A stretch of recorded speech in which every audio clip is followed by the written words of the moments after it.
Hi, family. Welcome to another edition of Sit Down with R.L. Brown. Today, my topic is a little something that I usually don't talk about. It's kind of political, when it comes to, I guess, in the music world, and a lot of people are still upset about the outcome of the election, and I was too. I'm be honest. I definitely was also. But I I'm of the attitude you got to move on. You know what I mean? Because there ain't really much you can do about it. It's done. However, I still remain in the struggle to want and not just want and want. I participate in things that is good for our people, good for the people, as well as for the poor. I mean, I'm with my people, but I'm also for poor people because that's where the real power is at. You know what I mean? When we can get past this color thing and just come to what it's really about, which is the haves and the have-nots, and for those of us that got, less than 10 million, those that have a million or up to 10 million, you pretty much are like middle class now because, a million is like really like, you know, toilet paper to the billionaires. That's nothing. You're not, like what my man Kendrick Lamar say, they not like us. That's what the billionaires say to those that have, a few million, who may think that they're part of that circle, but they're not. Anyway, I didn't want to spend a lot of time on it though, but anyway, I was listening to some of the talk about, some of the artists that went and performed at the inauguration for Trump and Vice President Elon Musk.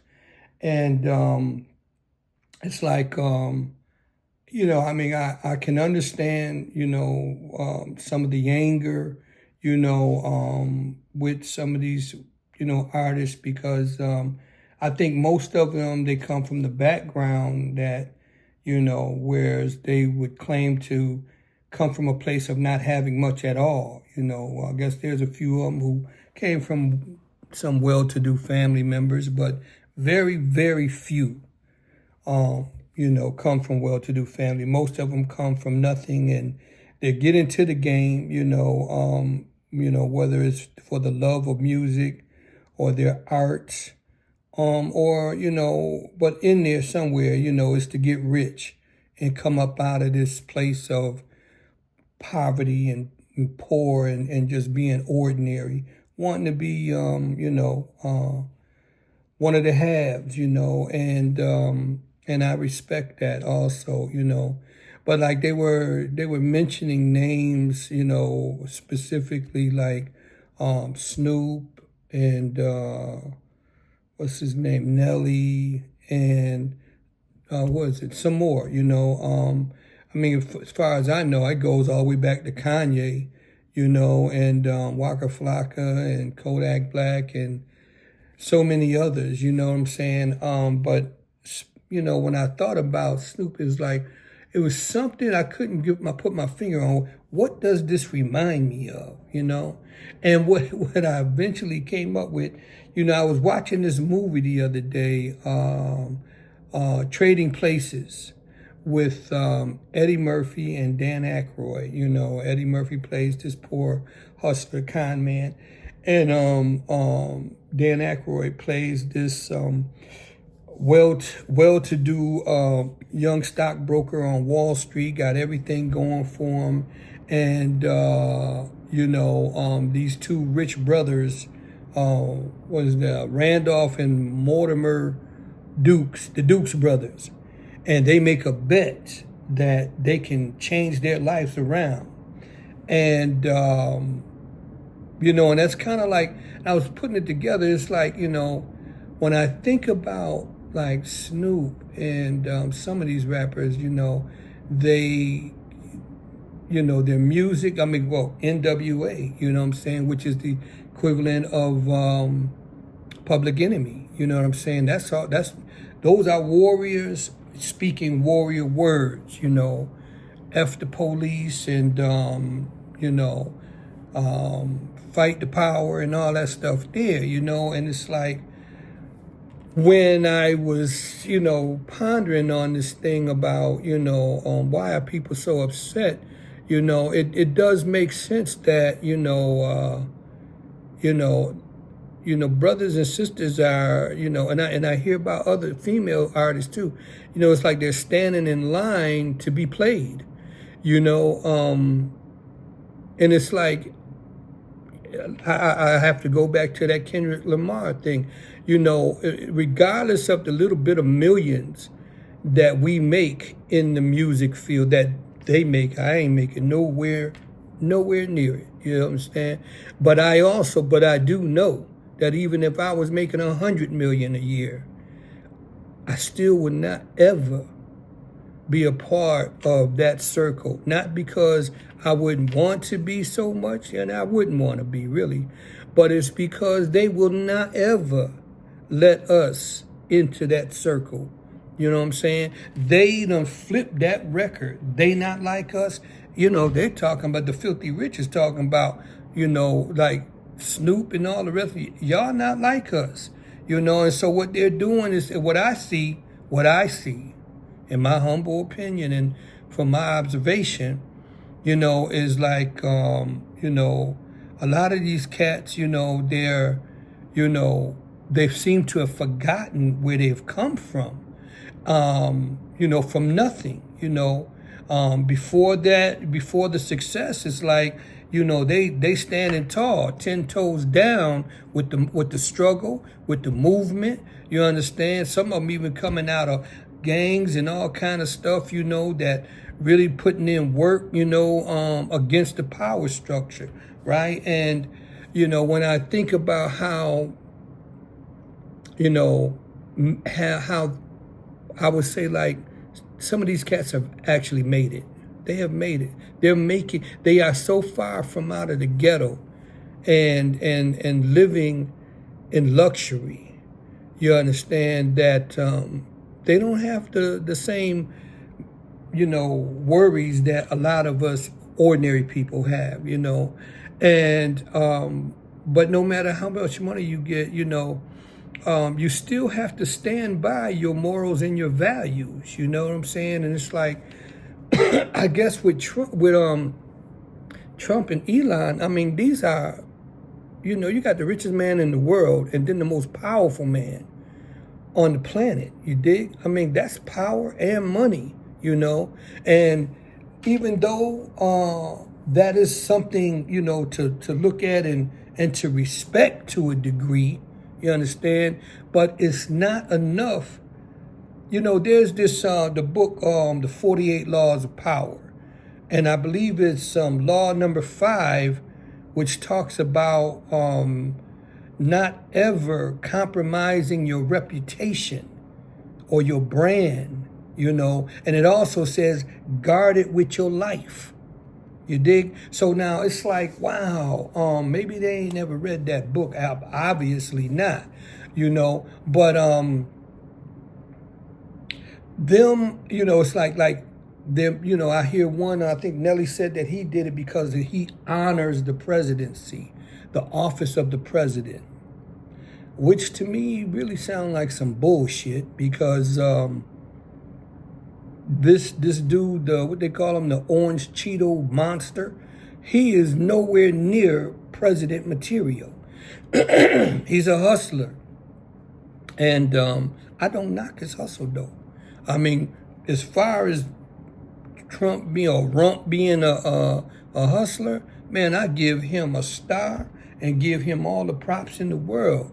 You know, the GOAT when it comes to hustling, for real, for real. But as a president or the leader of this country, listen, man, that's a whole nother conversation. You know what I'm saying? So, like, you know, I just felt like, you know, for us as for individuals, or especially a black man who's probably family and no family members and people that have been in the struggle in the 60s. You know what I'm saying? Knowing that we, black people gave up blood, sweat, tears, and their life as the cost just to bring some kind of equality towards our people, some kind of respect, right? Some kind of dignity towards our people. And then to allow themselves to be pulled in by the enemy who are taking rights from us. You understand? The very moment that they're on stage doing this performance, they are performing for someone who does not have their interest or no one. It's like all money ain't good money.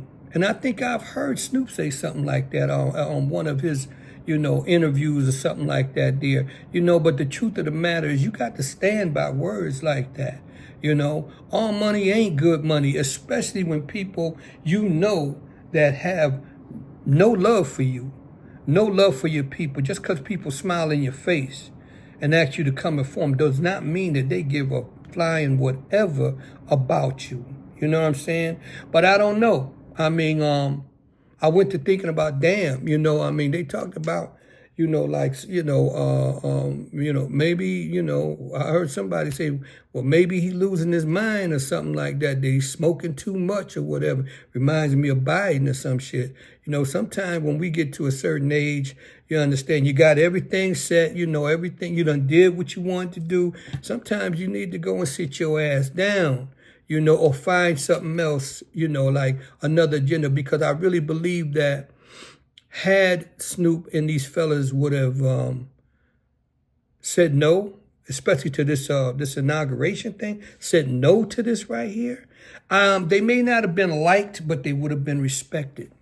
You know what I'm saying? Because I think they pinpointed Snoop because he's someone that is so loved by the black community. Some of us is over him, but there's still, in their eyes, he's very respected in the black community.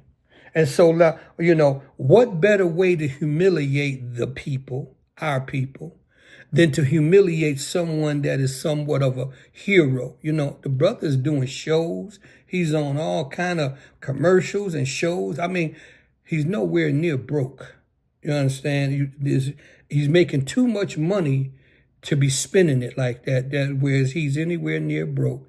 And I do know that Snoop does a lot of good things for the community. I think the cat, what's his name? Stephen A. Smith was on at one point, talking loud as always, yelling and shit. I don't know, somebody need to tell that brother, just because you yelling does not make you right, does not make you correct. But he was talking about something about, Snoop doing a lot in the community. We know that, dear. That does not erase the fact that you went and took a knee and kissed the ring of the enemy of your people.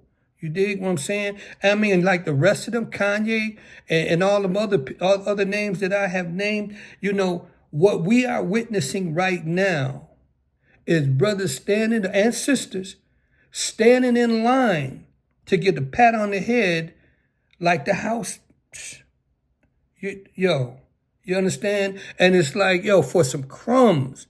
I mean, literally, even if they gave $1 million, which from what I understand, what I hear, it ain't nowhere near no million. You understand? But let's just say, even if it was $1 million that they each got paid for performing at the inauguration, when I think about who's paying them and what it means to them to pay them, Elon Musk and Donald Trump about to be probably, if not the richest, the second richest man on the planet by the time his 4 years is up. You understand? This million or whatever is literally something that they would think of as like what they think about toilet paper that they don't wipe their ass with. You understand? That's how insignificant whatever the price was that they paid them.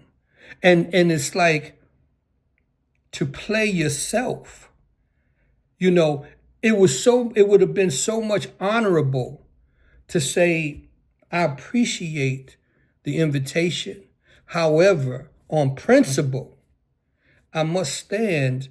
He ain't got to tell them all that, but at least he could have let us know. I stand on principle and refuse to do the jigaboo, as he said, and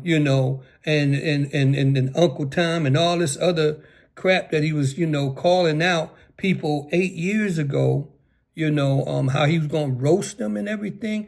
I mean, that was like the quintessential grade A example of a hypocrite, And these other brothers, I don't know, and these sisters that they've been mentioning and stuff like that there, we're getting so lost. Whereas that they call it going, they going for the bag and everything. Well, dude, y'all asses is getting bagged, and humiliated. It's like selling their reputation, selling whatever kind of dignity that they could have. That was a moment. That was kind of like a leadership moment, to be offered or invited to do the show and to tell them no, And I heard one of them say something like, well, it ain't like I voted for him. No, you didn't vote for him. You just went and kissed his ass. You dig? For toilet paper. He don't wipe his ass. They don't wipe their ass with all of y'all and just tossed you away. We don't even hear shit from Kanye, dumbass, no more. Sitting in his lap like a motherfucking, excuse my language, sitting in his lap like a monkey. You know what I mean? So anyway, we can do better. I guess that's what I'm trying to say,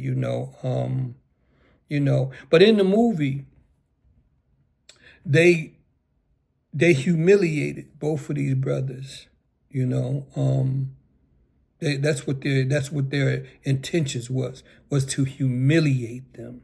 Like Elon came out and said it immediately, a wave change, something like that. That's letting you know right there, look, I mean, you came from the game and then you allow someone like this to play you. You understand? I mean, the street mentality is just, that right there is not just in the streets. You know what I'm saying? That grimy, slimy attitude and mentality is from the bottom to the top, and I just feel that, them selling themselves short, really was like a black eye to those who, was down with the struggle in the 60s.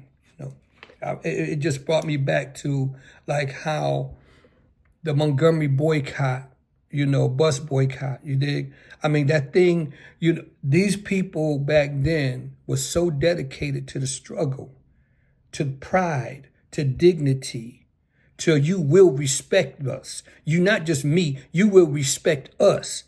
That they decided to walk sometimes 4, 5, maybe even 10 miles every single day going to work. You understand? Even when the bus drivers was trying to get them on for half price, trying to get them on for free. Let us just take you across town. And they refused. Hell no. We ain't going, And they did that, these people didn't have the riches that Snoop and the rest of these guys got, the luxury.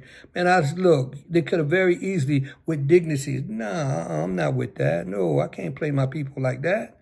And go right back to your nice, hosh, posh, bagash home, soaking in the swimming pool or wherever, sipping on whatever it is and puffing on whatever you want, knowing that you made a leadership decision.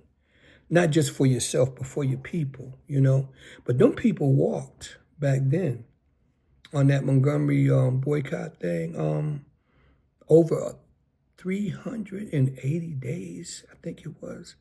Over 380 days, bro. You know what I'm saying? It's like,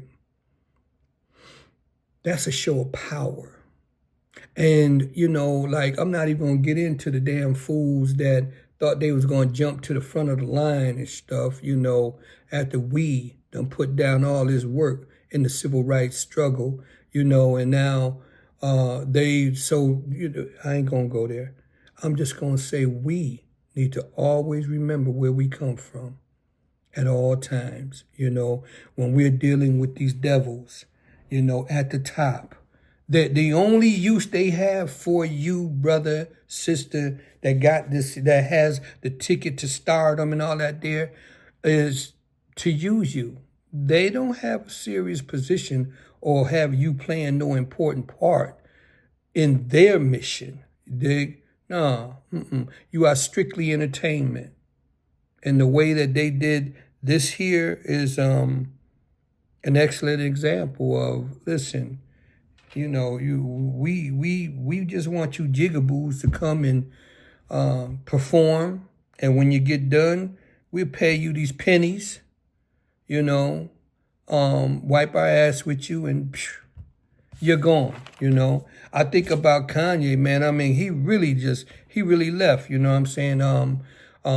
After that stunt there, I think a part of him thought about that later on and realized it was not worth it. It truly was not worth. You don't even hear him mentioning Trump name no more. I mean, this man is a con man, and he's a good con man. I got to give it to him. He's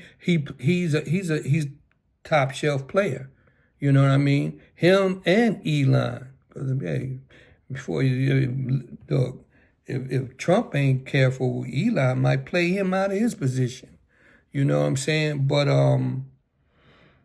or have him with the strings on him. He already got strings on him. I got to back that up. He already got strings on Trump. You know what I mean? But like I said, I don't usually do this type of